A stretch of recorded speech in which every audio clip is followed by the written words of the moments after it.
Hello, good day, doctor. Today I would like to present about the nutrition change in week 11 and 12. So first one, we need to know that what is the cooking. Cooking is a transformative process. It will make food safer, more digestible, and unlock incredible flavor and aromas. However, the very heat that creates this benefit can also degrade the vital nutrient within our ingredient. So every meal was prepared involve a series of trade-off between taste, safety, and nutrition. So it is very important in transformation in the kitchen. So first one is safety. Safety because heat can destroy the pathogenic bacteria and natural toxin, making food safe to eat. So the second is digestibility.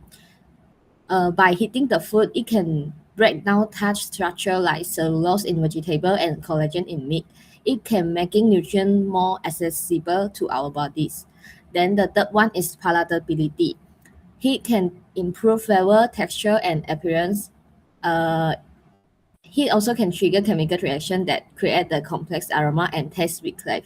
So the fourth one is preservation. Heat is used to destroy the enzyme that cause spoilage, extending the life of food. Then we want to understand that there are three pathways of heat. The first one is radiation, convection, and also the conduction. So for radiation, heat can radiate from a source and it absorbed by the food surface. Then for convection, heat is transferred by the circulation of hot air or liquid. Then the conduction, heat travels from the source through the pan directly into the food. Then the chemistry of deliciousness. When heat is applied, food undergoes profound chemical change that create flavor, color, and texture. For example, like Maillard reaction, the most important browning reaction. It will occur between amino acid and sugar at high temperature, creating hundreds of new aroma and flavor compound. This is the several crush on black and the sear on meat. Then the second one is caramelization. The browning of sugar itself when heating, sugar molecule will break down and reform into new compound with a rich, nutty, and slightly bitter flavor. Then is texturization. The breakdown of long starch change into shorter, sweeter tasting chains called dextrin, which also contribute to browning. Like the example is the bread. Then the fourth one is protein coagulation. Protein will amine and link together, causing food to become firm and solid. Then we need to know that there are three we can categorize into three. There are moist heat, dry heat, and frying. So for moist heat, for example, like boiling, simmering, steaming, stewing. Then the dry heat is roasting, baking, grilling, barbecue also. And the frying is salting, deep frying like that. Then for the moist heat, there are the critical trade-off while gender. This method immerses food in water. This leads to significant leaching of water-soluble nutrients, particularly vitamin C and B. So for the example of moist heat is boiling and steaming. So for boiling, it will cause the greatest loss of nutrient, and steaming preserve the most nutrient as the food has minimal contact with the water. Then for the dry heat, the hidden risk of dry heat is heterocyclic amino acids. Form This heterocyclic amino acids form when amino acid is meat rare at high temperature found on the surface of well done or carrot meat, fish, and also the poultry. Then the second is polysaccharide aromatic hydrocarbon, formed when fat drifts onto hot coals and flame. The resulting smoke carries pH up to the surface on the food.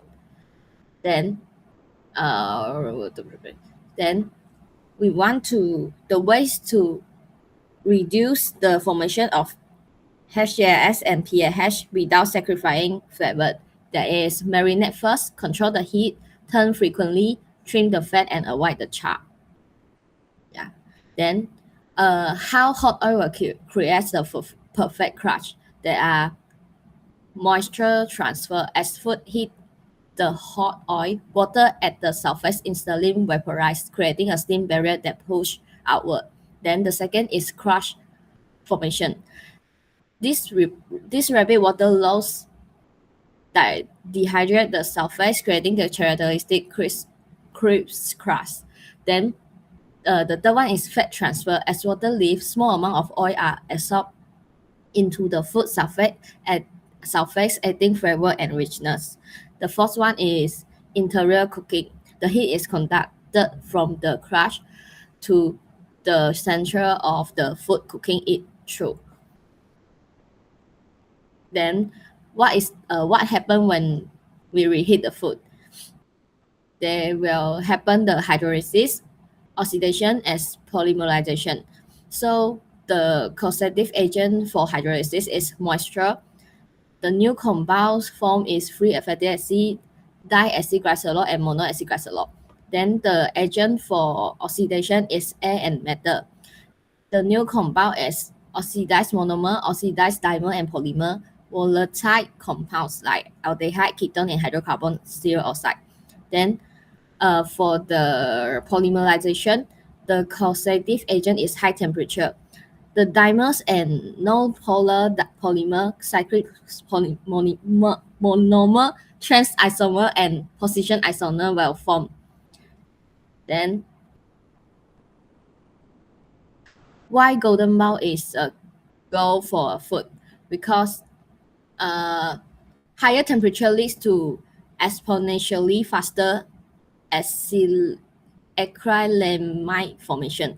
Then longer cooking time increase the total acrylamide. acrylamide.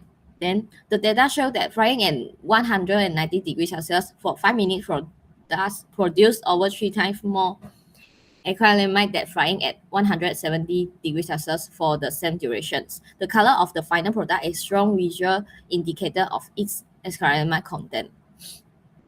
Then we have a guiding principle for every meal. The first is to minimize the water content, control your heat, shorten cooking time, embrace the marinade, aim for golden, not brown, and the one is use fresh oil. So here is the table for us to choosing the right method for the job. Yeah, that's all. Thank you.